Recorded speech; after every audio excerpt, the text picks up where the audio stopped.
ano. Sir, baka pwede mo invite yung mga kasama natin mga kaibigan sa Moto Expo. Pwede rin ba test drive yung mga ano? Classic bikes. Ano ba? Bakit? Taga dito lang. Okay, testing ko na. Guys, ha? Kung may mga purpose or at least may issue yung Kaya lang, baka mampakan. sa Moto Expo.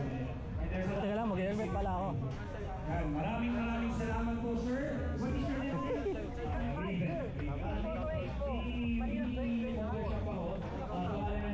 Uy, pawis. J-Works Customs. J-Works Customs. Tapos ang location niya is Malabon, Legat. Okay, paano? Ayan. Hindi naman siya nababahalo. Naka-ready na ba to? Ang tigas mo ano? Ba't ang tigas? Ano yan sir? Ganyan talaga. Actually, is reserve kung ano yung... Ganun ba ABS? So ayun, nandito po tayo sa Mehan Garden at ito po ay Moto Expo Manila 2024 at merong pa test ride si SYM o si Sim ng kanilang Husky ADV 150 at saka yung Tuscany 150. So dito nag voice over na lang ako kasi meron malakas na background music dyan. Kasi may event nga meron nag-host, tapos meron DJ na nagpatugtog ng sounds. So, buong etong clip na to, puro sounds yan, kaya puro voiceover na lang tayo. Sayang, mapapakinggan sana natin yung ano niya, yung kahit yung motor, pero yung engine, nung ni Husky, kaso nga lang, lakas talaga ng sounds. So, yan. Sa video, kung meron kayong nagustuhan, i-post nyo na lang kung meron kayong nakita dun sa mga booth na sa tingin nyo. So kung pupunta kayo, meron yung mga pagkain na rin, meron mga binibenta, mga accessories pa yata, o ang napansin ko yung mga oil. Tapos, magiging problema lang ay yung parking. So, walang entrance dito sa expo. Pero, ang problema nga yung parking. So, yung parking, ang pinaka-parking na lang ng mga pupunta, yung sa may gate. So, napakaliit lang yung space dun. So, nagsiksikan lang kami mga motor. Tapos, nagbayad na lang ako ng 50 para meron kahit paano may titingin. So, okay na rin kasi wala naman na entrance eh. Pag-usapan na natin si Husky. Sorry. So, yun, wala naman akong nakikitang sa kanya kundi yung ground clearance, sobrang baba niya. At lahat puro magaganda na. Ang ganda ng ayan, yung TFT, hindi nga pala siya TFT. Pero okay lang kasi sobrang liwanag ng full digital na yan. So yung sky napaka niya liwanag. Although hindi siya maaraw, sa tingin ko naman kahit na napakatingkad ng araw kitang-kita pa rin.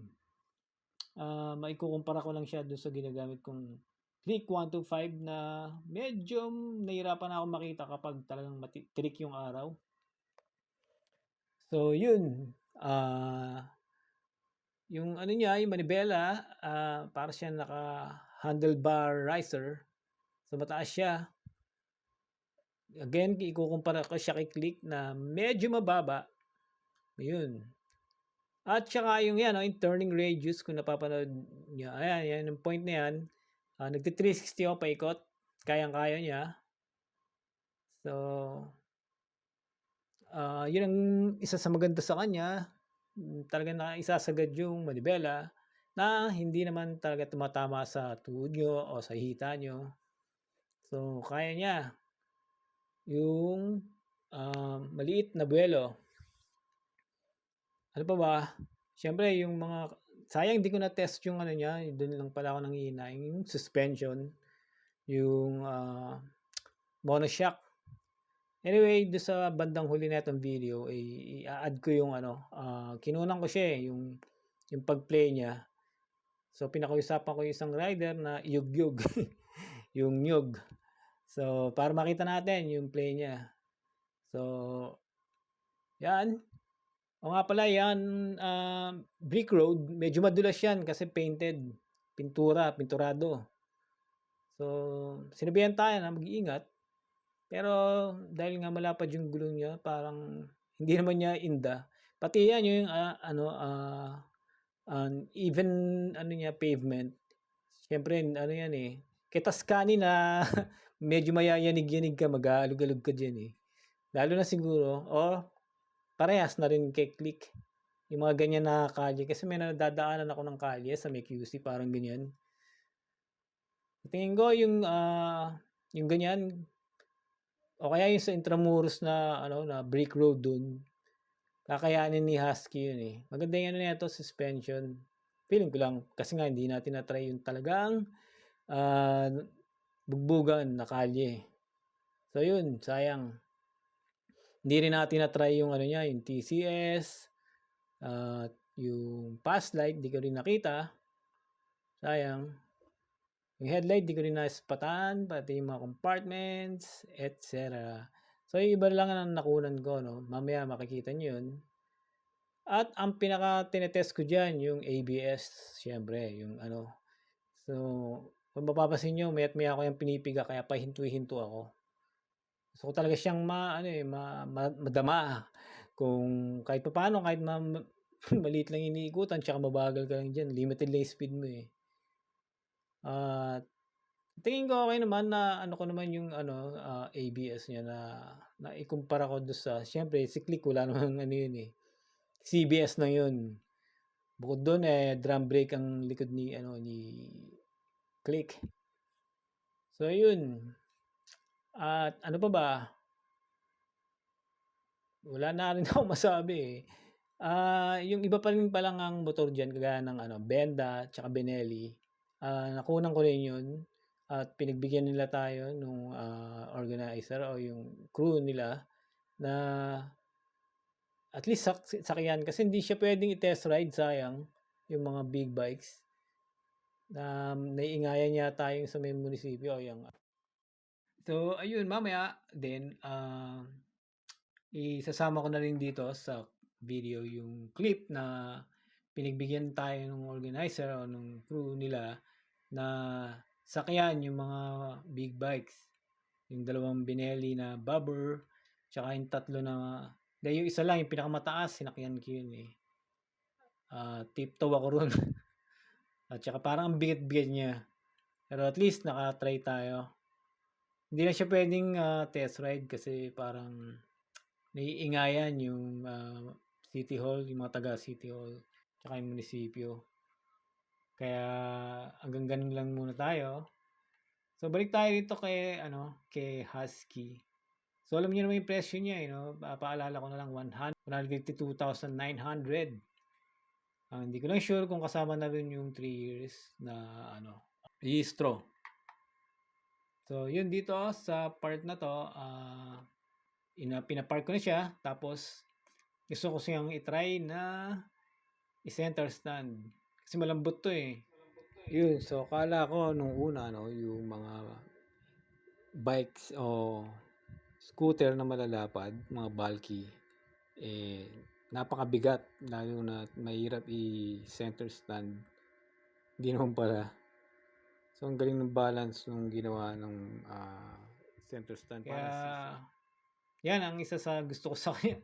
Ang dali niyang i-center stand.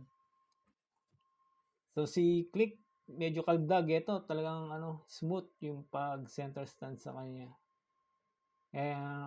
Kaparehas nito yung KRV 180 ng Kimco.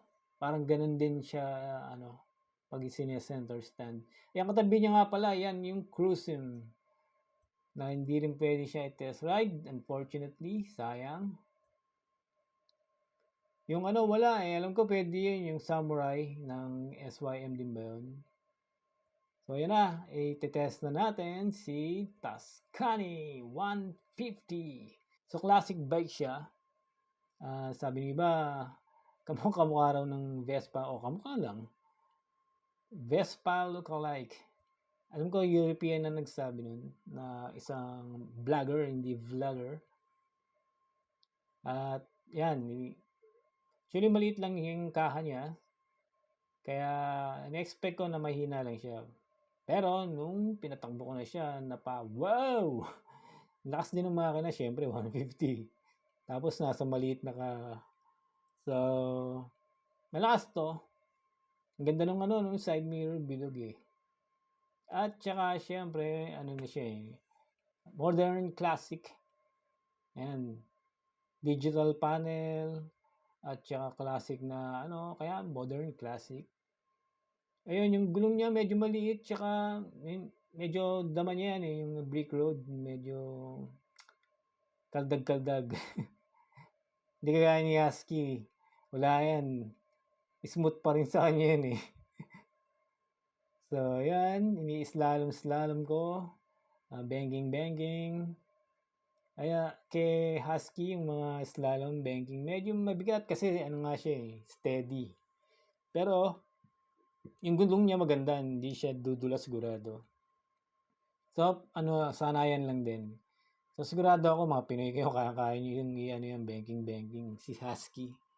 Pero dito, madali lang dito kay Tuscany kasi maliit lang yung yung gulong. Ayan. Ayan, nakikita nyo si Husky na umaandar. Yan yung tindig niya na may rider. So, parang hindi siya malapad, no, si Husky pag tinignan sa likod. Ganda, gusto ko yung forma talaga niya. Wow! So, ayan, isa ako sa nag-aabang yan. Si Husky, Tapos, ito naman Tuscany. Gusto ng pamangkin ko to eh. Kaya, test ride ko na talaga. At ipapakita ko sa kanya yan, yung test ride na yan. Para mainggit. So, yun. Solve yung yung araw ko na masyado ako naka-curious dyan kay Tuscany, kay Husky. At, nasatisfy naman yung yung hunger sa kanya. So, kayo, kung gusto nyo siyang itry, medyo okay naman. Pag nyo ng panahon. Kasi, talagang yung loop na yun, napakaliit lang yung rotonda na yun eh. So, enjoy nyo na lang. Expect nyo na maliit lang siya. Tapos, hindi nyo mararamdaman yung mga kaldag na suspension. Kaya, tiisin nyo na lang. Enjoy na lang. So, expect nyo na hindi nyo matetest yun. Yung mga suspension. At saka ano pa ba? And ayan, so pinapark ko na si Tuscany. At yan, nag-aanda na ako para subukan. Dahil tsaka kukunan ko yung yung talagang gustong picturean tsaka videoan yung yung play nung suspension ni Husky. Yung niya, yung unit suspension, yung mono shock. So, ayan.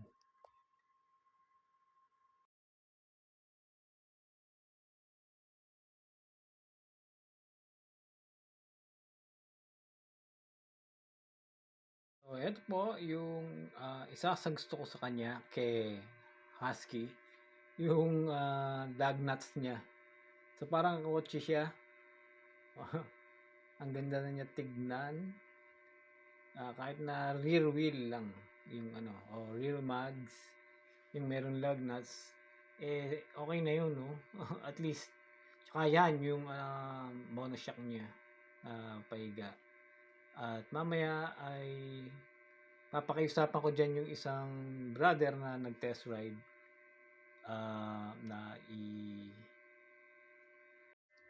So, ito po yung sinasabi ko na kuha dun sa rear shock o suspension, yung actual play niya. So, ayan po. Ano po ba sa tingin nyo? Nagpo-forward o pataas? So, yun. Comment down below. So, bago natin tapusin ng video, ay papakita ko lang at isi-share ko tong mga benda na bobbers. Itong mga big bikes nila. 400cc and up yan. Yan, yung dalawang yan. Pati yan. Lalo na yun. Yun, yung mataas. Tiptoe ako dyan eh. Yan, nasa dulo na yan. Naka-center stand. So, yun. At, yun nga lang. Hindi sila pwedeng i-test ride. Sayang. So, yan pong sinasakay ni Sir ay isa soundcheck namin yan maya-maya. At pinayagan kami ng staff ng Benda at saka Benelli. Problema lang, naka noise reduction yung camera ko, kaya hindi masyadong maririnig. Sayang yung pagbomba namin. Sayang talaga. Bomba.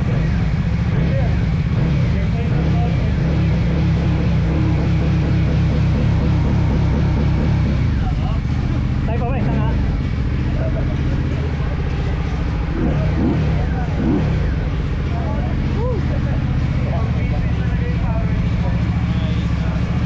Sound check. Kaya naman sound check at magbomba. Ayan. At ako ay umisa rin. Isa, dalawa, tatlo. Actually, tatlo. Woo! So, yan. Sobrang ganda. Change of heart. So, parang husky. Iba na yata ang gusto ko eh. So, yun po. At salamat sa panonood. Hanggang sa muli. Bye.